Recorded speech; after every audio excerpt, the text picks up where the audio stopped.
A new report is now showing Americans now have a record amount of debt at levels we've never seen before in the history of this country. I have all the details and what you need to know right here in the video, so let's get right into it. Also, thank you so much for hitting the like button and for sharing this video with your friends, family, and social media so we can keep everybody posted on what is actually going on right now with all of the reports and announcements you're not going to hear on your local news. With that being said, let's get into it and talk through the details of this report and this massive pile of debt that we all have as the American consumers. So this report was just released showing the American public now has $17.05 trillion of debt as of the end of the first quarter of 2023, which, by the way, to put this into perspective, since the end of 2019, consumer debt here in this country has increased by $2.9 trillion.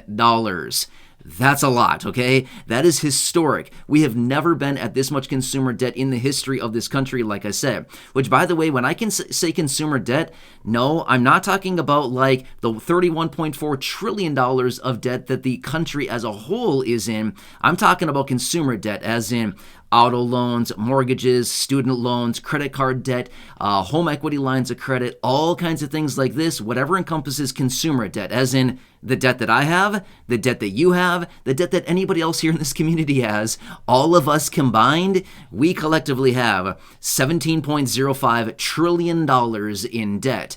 Now, here's what else is interesting about this. Credit card debt, as of this report, is actually holding steady just under $1 trillion. It's actually sitting at $986 billion of credit card debt alone, okay? Now, here's what's interesting about this. As we got this last report about 3 months ago, it came out at the same number, $986 billion of credit card debt. Why would that be the same number? Here's what's interesting about it. They're saying that as of the fourth quarter of 2022, basically with all the holiday spending and things like that, we racked up our credit cards up to $986 billion of credit card debt. And then the first quarter of 2023, historically, a lot of people pay their credit card debt down. So even though some people maybe were racking up more credit card debt during the first quarter of 2023, other people were maybe paying it down from, last year, the holiday shopping sprees and things like that, with maybe tax refunds or things like that were coming due early this year in 2023.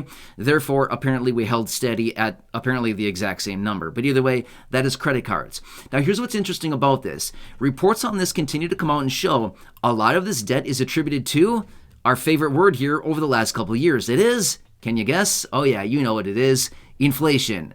Obviously, I'm being sarcastic right now. Inflation is not our friend at all, and this is not our favorite word, but this is something that's coming up here over the last 2 years now. We've been seeing a massively high inflation, well over the benchmark of what the Federal Reserve actually wants inflation to be, which is about 2 to 2.5%. We've seen inflation significantly higher than that. And as a result of that, we've seen a ton of people basically going into debt because nobody has any money. Incomes are not keeping up with what real inflation is actually doing. And as a result of that, people are tapping into the equity of their homes. They're refinancing their mortgages. They're getting new credit cards. They're getting into all kinds of auto loans and new kinds of things like this simply because nobody has the money and they're trying to tap into it in other places.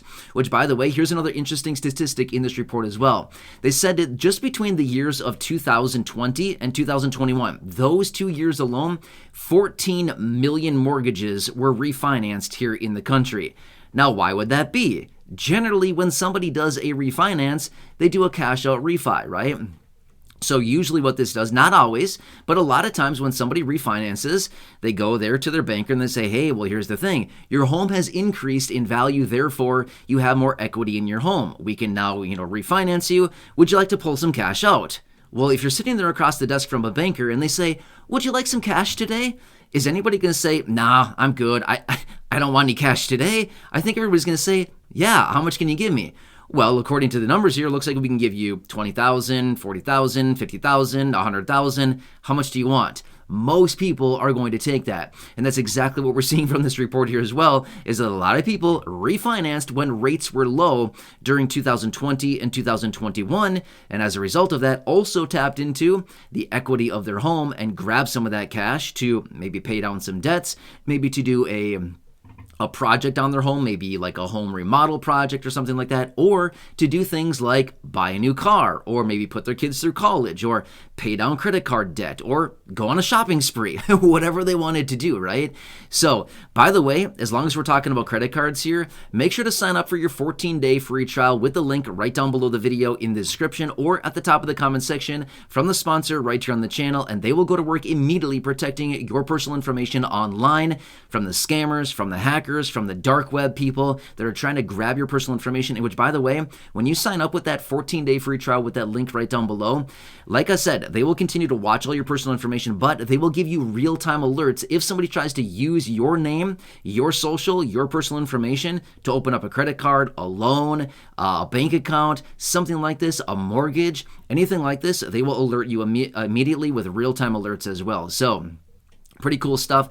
I signed up with them a while ago, and when I signed up, they supplied me with a list of 30 different places my personal information was already leaked on the dark web. I've shown you those screenshots there in other videos. Yeah, pretty surprising stuff. So anyway, they're extending a 14-day free trial for those of you right here in the community. Make sure to check out that out down below. When you click on that link and it brings you to their website, again, for that 14-day free trial, it says it right there, for $0 for 14 days, free, cancel anytime. So check it out, sign up there, and you'll see how much your personal information is out there. It's kind of scary to see how much your information is already out there in the possession of other people. Not a good situation, right? Like the scammers, the dark web, the hackers, the people that are trying to take advantage of you. Not a cool situation. So anyway, a huge thank you to Aura again for extending that 14-day free trial for those of you here in the community. Make sure to sign up with that link right down below to grab your 14 days. If you don't like it during that time, again, free, cancel anytime. It says it right there on their website. Anyway, check out the links down below, description, and again at the top of the comment section.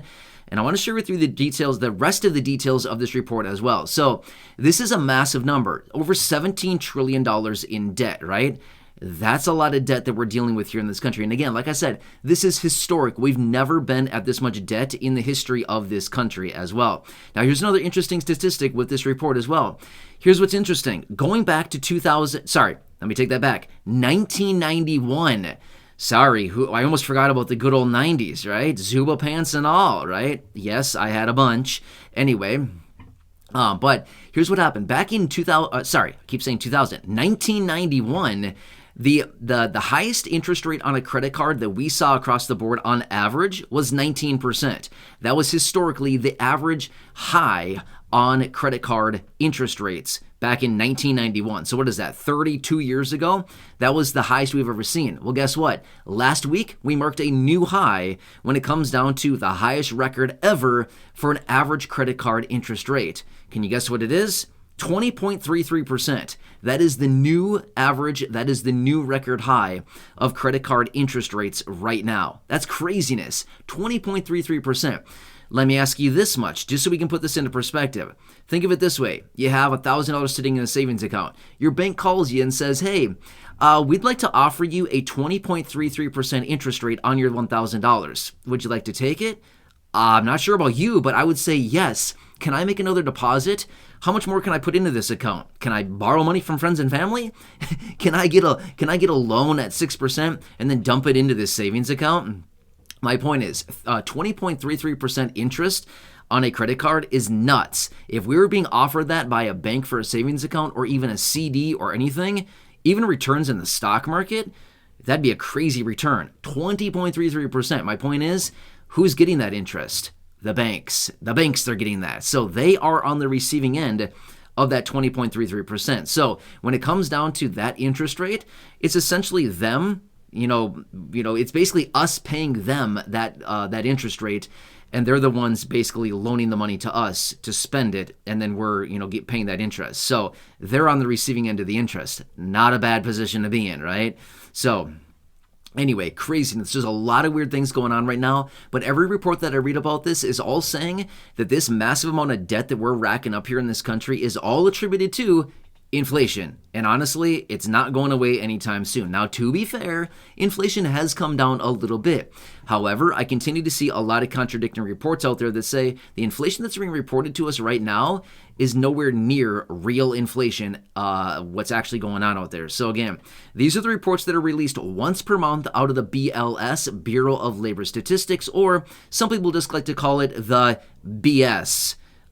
bureau, if you know what I mean, right? So anyway, you probably heard that out there by some people. But again, my point is, some of the reports that come out are suggesting these numbers that are being translated to us are nowhere near what inflation actually is and the prices that we've actually been seeing. And again, I've been saying that before in other videos as well, many, many times.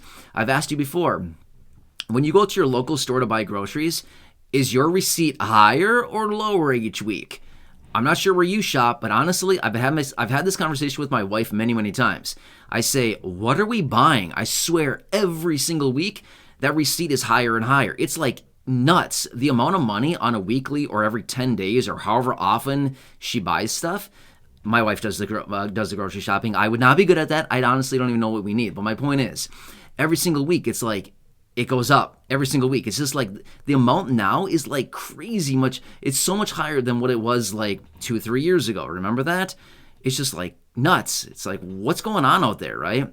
Oh, by the way, I just saw a headline this morning and they said, oh, don't worry, everybody. Egg prices are crashing. Egg prices. Seriously? Like, who cares? It's one thing. You know what I mean? Like, what do we buy? Like a dozen eggs a week or something like that? Maybe two dozen a week or something? My point is, you don't buy that many eggs. If the price of eggs comes down 50%, okay, fine. We've saved a couple dollars. That's great. That's really nice. But how will we see the price of everything crashing?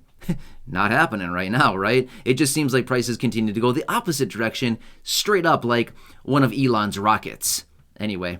Did you watch the recent launches? Pretty cool stuff, right? I don't know. I'm a total nerd when it comes to that stuff. It's so fascinating to me, but that's a totally different story. We can talk about that at a different time. Anyway, want to share with you this report here of what's going on. Some craziness, a lot of debt out there. And again, this is going to be the massive bubble that, again, is basically on the brink of popping. It's like one of those balloons, right? You blow it up so much, it gets really, really hard and tight, and you're like, oh, this sucker's going to pop, and it's going to be loud, and it's going to hurt my ears, right? So anyway, that's kind of what this debt bubble is doing right now. And many people have suggested before, debt is fine.